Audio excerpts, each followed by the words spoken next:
Wung liwung sedulur suwung.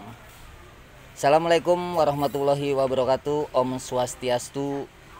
Salam Budaya. Oke, buat sedulur suwung semuanya, malam hari ini saya punya sedikit kegelisahan perihal fenomena alam yang terjadi di Indonesia. Dan yang pasti malam hari ini saya bakal bertanya sama seseorang. Beliau sangat paham banget perihal fenomena-fenomena alam melalui pemikiran-pemikiran spiritualnya.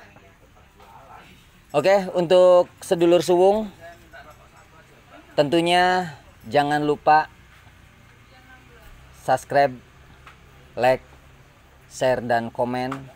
Dan yang pasti malam hari ini saya bakal ditemenin sama Mbah Gimbal, sang putra alam, di mana saya akan bertanya tentang pandangan spiritualnya perihal fenomena bencana alam di Nusantara. Oke, sedulur suwung, yang pasti sekarang saya akan panggil Mbah Gimbal.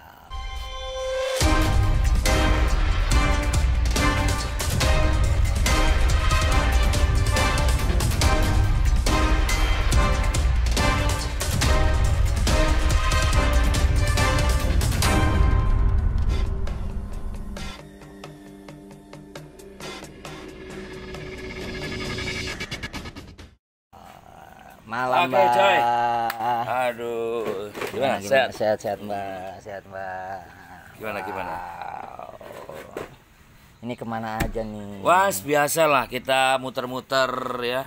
Ketika kita muter-muter itu ternyata di mana-mana banyak bencana alam ini. Aduh. Wow, iya memang sekarang di Indonesia banyak bencana ya, Mbak. Ya. Kebetulan saya pengen tanya sama Mbak Gimbal. Menurut pandangan Mbak Gimbal nih, fenomena alam yang ada di Nusantara ini sebenarnya tanda-tanda apa, Mbak? Ini fenomena yang terjadi di bumi pertiwi ini adalah satu tamparan sebenarnya. Tamparan buat manusia bahwa atas keserakan manusia, bukan kesalahan dari Tuhan loh ya. Ini kesalahan dari manusia. Kita lihat bahwa pohon-pohon besar ditebangin, terus akhirnya membuat banjir, sehingga ketika hujan datang itu pohon-pohon besar itu yang usianya ratusan tahun itu diganti pakai tanaman-tanaman yang baru tumbuh, sehingga tidak bisa menyerap tumbuhan air. Nah, ini terjadi longsor. Banjir. Nah, ini sebenarnya dari ulah manusia. Ya, yang bukit-bukit sampai dikeruk, Wah, diambil batunya, diambil pasirnya, sungai-sungai dipersempit. Nah, ini kan ulah-ulah manusia, akhirnya Tuhan ini jadi kambing hitam. Iya. Seolah-olah bahwa musibah ini datangnya dari Tuhan. Iya. Ini salah besar. Yang jadi salah itu adalah ketika mereka selalu menyalahkan Tuhan. Iya. Loh, Tuhan itu maha kasih, maha sayang, bukan maha bikin celaka. Ya, bukan maha kejam gitu ya. Iya. Tuhan itu ada masanya nanti. Iya. Ada masanya Tuhan akan mengakhiri semuanya. Iya. Orang itu baik, orang itu jahat, orang itu baik, orang itu tua, muda, semuanya ada akhirnya nanti. Ada akhirnya. Iya, di akhir zaman. Tapi belum tentu kita menemukan itu ya. Iya, situasi seperti itu belum tentu kita menemukannya, belum tentu, ya, karena itu global nanti semuanya. Mbak Gimbal ini kan selain bergelut di dunia misteri, Mbak Gimbal juga banyak berpetualang hampir ke mana-mana lah seluruh Nusantara. Bahkan mungkin sedulur suwung udah nggak asing lagi ngelihat wajah Mbak Gimbal karena beliau adalah salah satu finalis dari The Master Season 5. Dan yang pasti Mbak Gimbal pun banyak pengalaman-pengalaman spiritual. Nah, menurut Mbak Gimbal pernah enggak sih yang namanya kayak seakan-akan fenomena-fenomena seperti ini nih kayak sebelumnya tuh, sebelum terjadi tuh Mbak Gimbal kayak udah ngerasain gitu? Oke.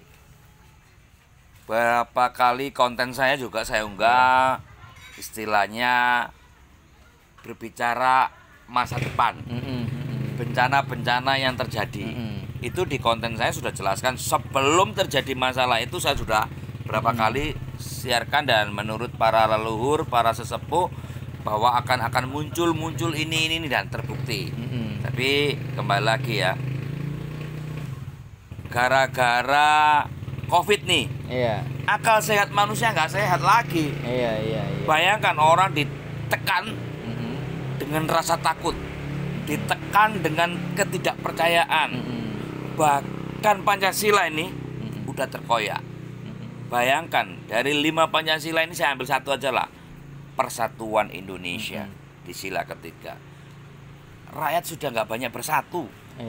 Bayangkan mau ke tempat lain ada larangan. Iya betul, harus jaga jarak. Ada jarak. Berpelukan nggak ada. Terus kemudian gara-gara COVID akal sehat manusia lagi tidak normal. Bayangkan di saat bencana alam datang, mereka bukannya mendekat kepada Tuhan, tapi semakin menjauh loh. Contohnya apa? Masjid-masjid dilarang Jumatan pada waktu itu loh ya. Tempat-tempat ibadah dilarang dimasuki, dibatasi dan lebih konyol lagi, di dalam masjid harus ada jarak. Kan gila yang bikin peraturan. Loh, mereka itu sudah masuk rumah Tuhan, otomatis keselamatan dijamin oleh malaikat-malaikat Tuhan. Dan lebih indah ini ya, akan mati di dalam musola saat beribadah daripada di dalam kamar lagi main HP. Iya benar, repot ya. Dan ini juga pembodohan lagi nih. Dulu masa-masa kecil sekolah saya itu masa-masa indah di sekolah. Sekarang enggak. Hubungan antara guru dan murid nggak ada. Hubungan teman dekat nggak ada. Bangku-bangku sekolah itu seperti, aduh, nggak bisa dibayangkan lah. Ini semua gara-gara COVID ya. Dan mudah-mudahan kita berharap pemerintah bisa menemukan solusi yang tepat untuk mengatasi masalah ini. Janganlah terus didengungkan berita-berita yang serem-serem lah. Rakyat ini sudah capek, letih untuk menerima segala informasi yang berbau seperti itu. Ya kan? Orang penyakitan sedikit takut dinyatakan COVID.